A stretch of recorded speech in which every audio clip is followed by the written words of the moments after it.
Because I've been saying it for a while. Yes, you have. I've been saying that I think Elon Musk believes he's president.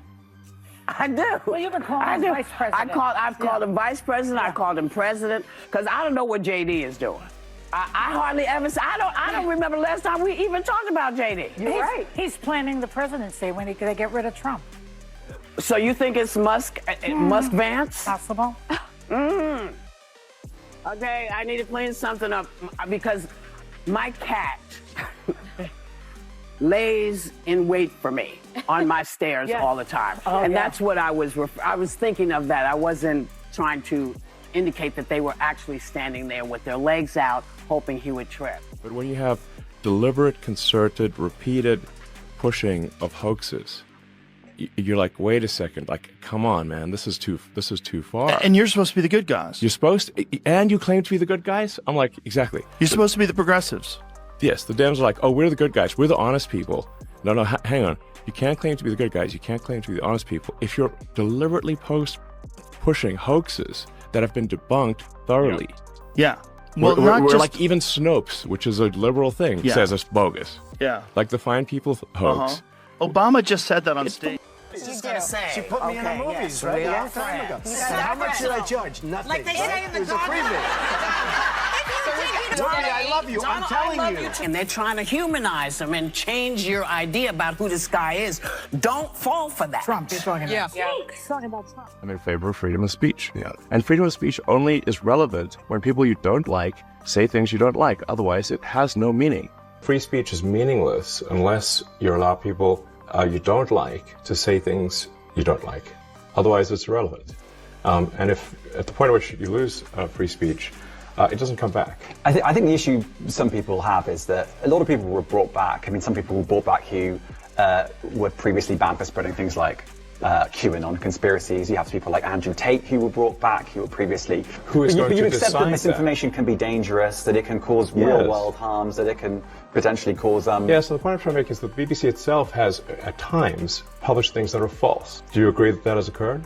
I'm quite sure the BBC have said things before that turn out to not be true. Donald Trump were removed from office. I've been saying it for a while. Yes, you have. I've been saying that I think Elon Musk believes he's president. I do. Well, you've been calling him vice president. I've called him vice president. I called him president because I don't know what JD is doing. I hardly ever. I don't remember the last time we even talked about JD. You're right. He's planning the presidency when they get rid of Trump. So you think it's Musk? Musk Vance? Possible. Hey, you know who? Stay away from the stairways.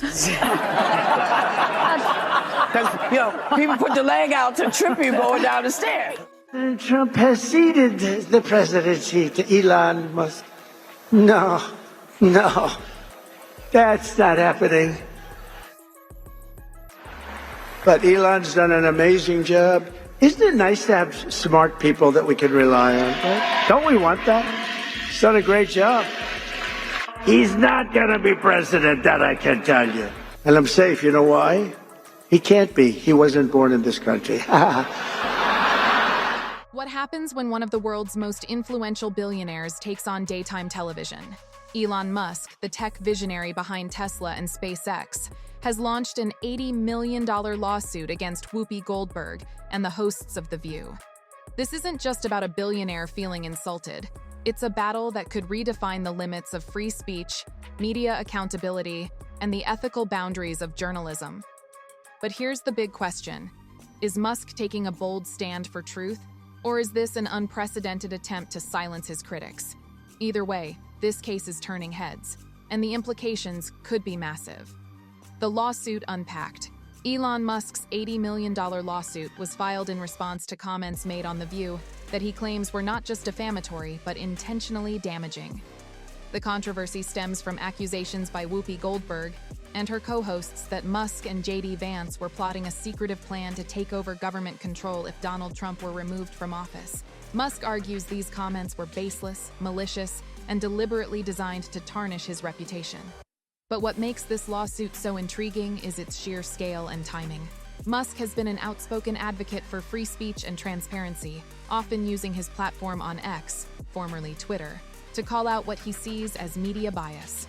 Filing such a high-profile lawsuit, however, takes things to a whole new level. Could this legal battle set a precedent for how public figures address misinformation in the future?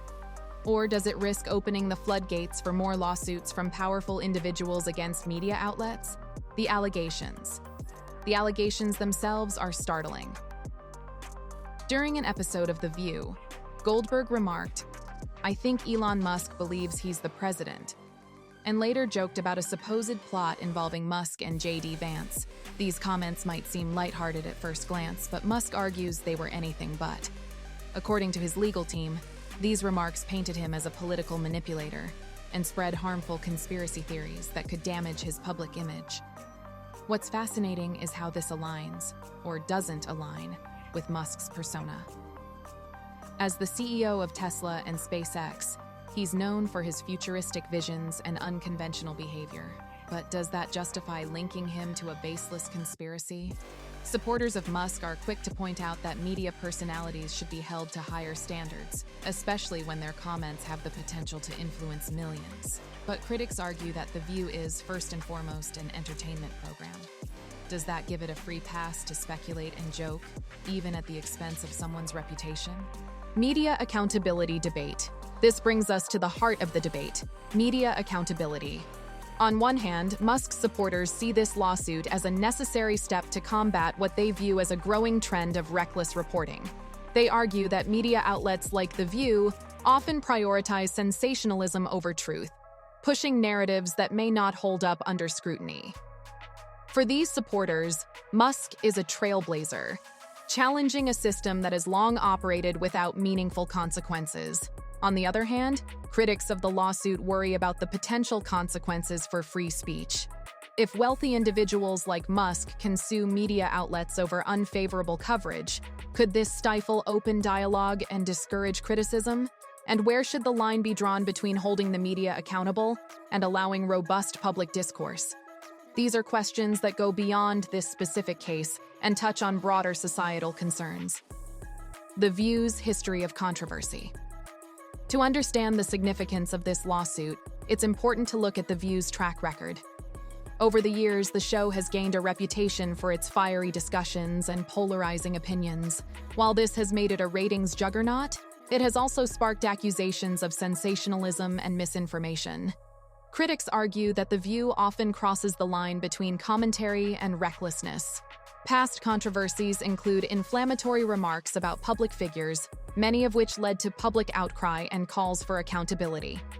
For Musk's supporters, this lawsuit isn't just about him, it's about addressing a larger pattern of behavior. They believe that if shows like The View are left unchecked, it sets a dangerous precedent for what's considered acceptable in modern media. Hypocrisy and inconsistencies. Adding fuel to the fire are resurfaced clips of Whoopi Goldberg praising Donald Trump in the past, even referring to him as a friend. These clips, now making the rounds on social media, stand in stark contrast to her recent critical remarks. Musk's supporters argue that this hypocrisy underscores a lack of consistency and integrity in the show's commentary. But critics of Musk dismiss this argument, pointing out that people's opinions naturally evolve over time. They argue that focusing on Goldberg's past remarks is a distraction from the real issue, whether Musk's lawsuit is an appropriate response to perceived defamation. Regardless, these clips have added another layer of complexity to an already contentious debate. Implications for media and public figures. The stakes in this case go far beyond the $80 million Musk is seeking. If he wins, it could set a legal precedent for how public figures address defamation and misinformation. It could also encourage other celebrities and high-profile individuals to take similar actions against media outlets. But there's another side to consider. Critics worry that this lawsuit could have a chilling effect on free speech, making media outlets hesitant to cover controversial topics or criticize powerful individuals. Could this lead to a less informed public and a media landscape dominated by fear of litigation? Or could it, as Musk's supporters argue, be the wake-up call the industry needs to prioritize accuracy and accountability?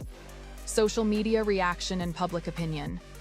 Unsurprisingly, social media has exploded with reactions to the lawsuit. Hashtags like bar support Elon and cancel The View have trended across platforms, with users passionately debating the case. Supporters of Musk argue that this is a turning point for ethical journalism, while critics worry about the implications for free speech and open dialogue. What's particularly interesting is the generational divide in reactions. Younger viewers, who tend to align with Musk's tech-savvy free speech ethos, are more likely to support his actions. Older audiences, many of whom are loyal viewers of The View, see this as an attack on their favorite program. This generational split highlights how deeply personal media and its narratives have become. At its core, Elon Musk's lawsuit against The View is about more than just a billionaire and a talk show. It's a battle over truth, accountability, and the future of media.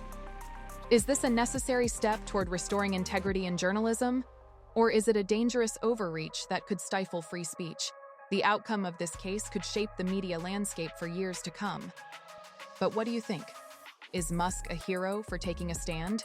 Or is this a troubling use of power? Let us know your thoughts in the comments. And don't forget to like, share, and subscribe for more updates on this unfolding story.